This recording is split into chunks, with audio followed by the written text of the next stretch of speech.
सो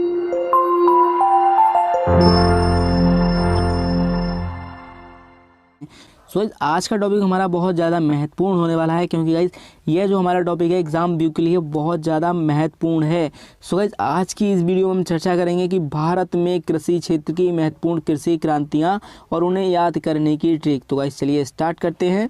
तो गाइज सबसे पहला प्रश्न आपका यहाँ पर आता है कि हरित क्रांति का संबंध किस उत्पादन से है। तो भाई हरित क्रांति का जो संबंध है आपका कृषि उत्पादन से है। तो भाई इसे याद किस तरीके से रखना है।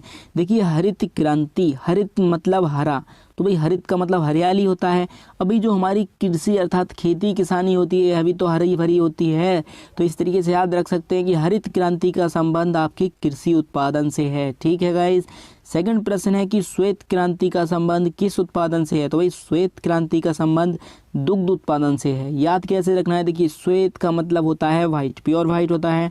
दूध आपका कैसे होता है भाई, दूध जो होता है वह भी सफ़ेद होता है। तो भाई इस तरीके से याद रख सकते हैं श्वेत क्रांति का संबंध दुग्ध उत्पादन से है। ठीक है भाई। अब अगला प्रश्न यहाँ पर दे रखा है भूरी क्रांति। देखिए श्वेत क्रांति जो होती है प्योर वाइट होती है, भूरी का मतलब होता है ब्राउन क्रांति, ब्राउन भी ब्राउन रिवोल्यूशन भी इसे बोलते हैं। तो ये भूरी क्रांति का जो संबंध है वह हमारे उर्वरक उत्पादन से है। उर्वरक का मतलब क्या होता है गाइस, जो हम यूरिया डालते हैं ना खेतों में, तो उसी का रिलेशन है भूरी क्रांति से, क्योंकि गाइस यूरिया जो होता है वह भूरा होता है और भूरी क्रांति भी इसके नाम से क्लियर हो जाएगी। तो इस तरीके से आप इसे भी इजीली याद रख सकते हैं। ठीक है गाइस। अब अगला यहाँ पर दे रखा है लाल क्रांति का संबंध किस उत्पादन से है। भाई लाल क्रांति का आपका जो संबंध है टमाटर और मांस उत्पादन से है। तो गाइस देखिए लाल क्रांति यहाँ से नाम से ही शो हो रहा है। सबसे पहले यहाँ पर आ रहा है टमाटर, कैसा होता है भाई, शेप में लाल होता है ना, लाल टमाटर होता है। इसके बाद में सेकंड है मांस उत्पादन से। तो भाई मांस का तो सिंबल ही रेड कलर का होता है, मांस वैसे भी लाल ही होता है। समझ गए गाइस। अब इसके बाद में नेक्स्ट आता है आपका रजत क्रांति का संबंध किस उत्पादन से है। तो भाई रजत क्रांति का जो संबंध है आपका अंडा उत्पादन से है, क्योंकि इसका जो कलर होता है भाई सिल्वर कलर का ही होता है अंडा। तो इस तरीके से याद रख सकते हैं रजत क्रांति का संबंध आपका अंडा उत्पादन से है। ठीक है गाइज। इसके बाद में 6 दे रखा है आपका नीली क्रांति का संबंध किस उत्पादन से है। तो भाई इसे मैं याद कराने की ट्रिक बताता हूँ। इसका जो संबंध है मत्स्य उत्पादन अर्थात मछली पालन से है। देखिए गाइज किस तरीके से याद रखना है। देखिए नीली क्रांति, नीली, ठीक। अभी ये मछली कहाँ पर होती है, पानी में होती है। तो गाइस एक चीज़ मैं बता देना चाहूँगा कि जहाँ पर मछली पालन होता है वहाँ का यदि आपने कभी गौर किया होगा तो वहाँ का जो पानी होता है वह नीला होता है, नीला नीला होता है भाई, पानी बिल्कुल प्योर नीला होगा। इस तरीके से वहाँ पर पानी जब नीला होता है तो नीली क्रांति अब भाई किससे होता है संबंधित, मछली से होता है, मछली पालन होता है ना। तो इस तरीके से आप इजीली याद रख सकते हैं। सो गाइस अगला प्रश्न आपका यहाँ पर प्यारा सा दे रखा है कि गुलाबी क्रांति का संबंध किस उत्पादन से है। देखिए गुलाबी क्रांति इसका जो संबंध है भाई झींगा मछली उत्पादन से है और सेकंड है प्याज उत्पादन से। भाई प्याज तो आप इजीली याद रख सकते हैं क्योंकि इसका भी कलर आपका गुलाबी होता है। ठीक भाई। लेकिन झींगा मछली उत्पादन, अरे भाई झींगा मछली का भी कलर पिंक ही होता है। कभी देखना छोटा सा होता है कीड़ा की तरह, उसका भी जो कलर होता है सूखने के बाद वह भी गुलाबी हो जाता है। कभी गौर करना बाजार में जाके, समझ गए। तो गुलाबी क्रांति का संबंध झींगा मछली और हमारे प्याज उत्पादन से 2 से है। ठीक है भाई। अब इसके बाद में नेक्स्ट है पीली क्रांति का संबंध किस उत्पादन से है। तो भाई देखिए पीली क्रांति बहुत सिंपल है, तिलहन उत्पादन से। तिलहन में कैसे, जैसे कि हमारी सरसों होती है, कैसी होती है, पीली होती है भाई, बिल्कुल प्योर पीली होती है। तो पीली क्रांति का संबंध तिलहन उत्पादन से है।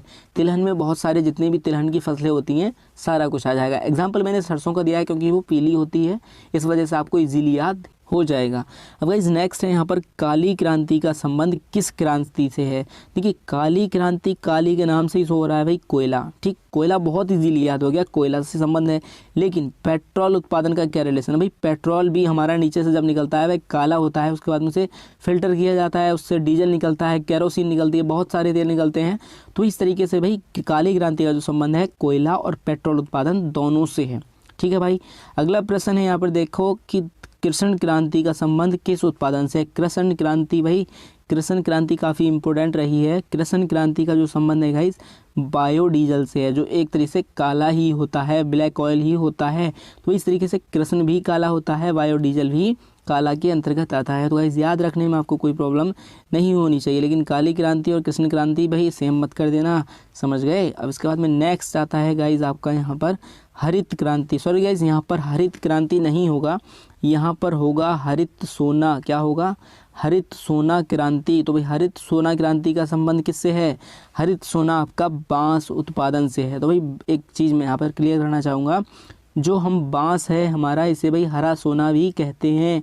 याद रखना गाइस, हरा सोना बांस को ही कहते हैं। तो हरित सोना क्रांति किस उत्पादन से संबंधित है? बांस उत्पादन से है। ठीक है गाइस। अब इसके बाद में नेक्स्ट प्रश्न है, ग्रीन गोल्ड क्रांति किस उत्पादन से संबंधित है? देखिए गाइस, ग्रीन गोल्ड नाम सुना होगा, चाय उत्पादन से संबंधित है। भाई ग्रीन गोल्ड नाम की चाय भी आती है, एक ब्रांड है ग्रीन गोल्ड। तो भाई इस नाम से चाय भी आती है और चाय उत्पादन से ही इसका संबंध है। तो भाई ये मैं समझता हूँ कि इसमें याद करने में कोई दिक्कत वाली बात नहीं होनी चाहिए। तो भाई ग्रीन गोल्ड क्रांति का संबंध चाय उत्पादन से है। ओके भाई। अब इसके बाद में नेक्स्ट है, खाकी क्रांति का संबंध किस उत्पादन से है? खाकी क्रांति का संबंध किस उत्पादन से? ये हमारे चमड़ा उत्पादन से है। कैसे याद रखना है? देखिए खाकी क्रांति, भाई खाकी क्रांति मतलब जो हमारी खाद्दर होती है उससे चमड़ा बनता है, चमड़ा बनता है ना, तो वह भी हमारा खाकी कलर का ही होता है मोस्टली, बाकी उसके कलर जो है चेंजेस किए जाते हैं। तो भाई इस तरीके से याद रख सकते हैं, खाकी क्रांति का संबंध हमारे चमड़ा उत्पादन से है। ठीक है गाइस। अब इसके बाद में नेक्स्ट यहाँ पर दे रखा है, व्हाइट गोल्ड क्रांति का संबंध किस उत्पादन से है? अब गाइज ये देखो, इसका संबंध जो है वह हमारे कपास उत्पादन से है। ठीक है भाई। अब भाई वाइट गोल्ड, अब भाई वाइट अर्थात सफ़ेद गोल्ड, सफ़ेद गोल्ड अर्थात सफ़ेद सोना। सफ़ेद सोना किसे कहते हैं? देखिए कपास जो होता है, कपास का एक पुष्प जो होता है सेब का होता है लगभग, तो भाई इसे जो होता है हमारा क्या होता है, इसे हम क्या कहते हैं? इसे हम बोलते हैं वाइट गोल्ड अर्थात सफ़ेद सोना। भाई कपास को सफ़ेद सोना भी कहा जाता है। तो भाई कपास उत्पादन से संबंधित है हमारी वाइट गोल्ड क्रांति। ओके भाई। अब इसके बाद में नेक्स्ट है, स्लेटी क्रांति का संबंध। गाइस तो इस बहुत ज़्यादा सिंपल है, स्लेटी क्रांति का संबंध हमारा सीमेंट उत्पादन से है।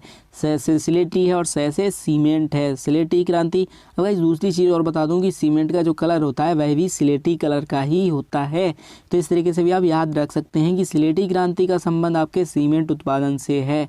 ओके। अब नेक्स्ट है यहाँ पर, गोल क्रांति का संबंध किस उत्पादन से है? बहुत सिंपल है भाई, आलू उत्पादन से है। किस प्रकार? क्योंकि आलू भी आपका गोल होता है, लगभग शेप में गोल ही होता है। तो गोल क्रांति का जो संबंध है वह हमारे आलू उत्पादन से है। ठीक है भाई। अगला प्रश्न है, सुनहरी क्रांति का संबंध किस उत्पादन से है? सुनहरी क्रांति का संबंध जो है हमारे फल व शहद उत्पादन से है। अब गाइस आपने यदि कभी गौर किया होगा, जब शहद होता है उसका जो कलर होता है लगभग सुनहरा कलर होता है, समझ गए? सुनहरा कलर का होता है। और फल में इसमें मोस्टली जो लिया जाता है आपका सेब लिया जाता है फल उत्पादन में, समझ गए ना गाइस? तो फल में आपका सेब और शहद उत्पादन, लेकिन फल में इसे काउंट किया जाता है। सुनहरी क्रांति का संबंध आपका फल व शहद उत्पादन से हो जाएगा। ठीक है गाइस। अब इसके बाद में अगला प्रश्न है, बादामी क्रांति का संबंध किस उत्पादन से है?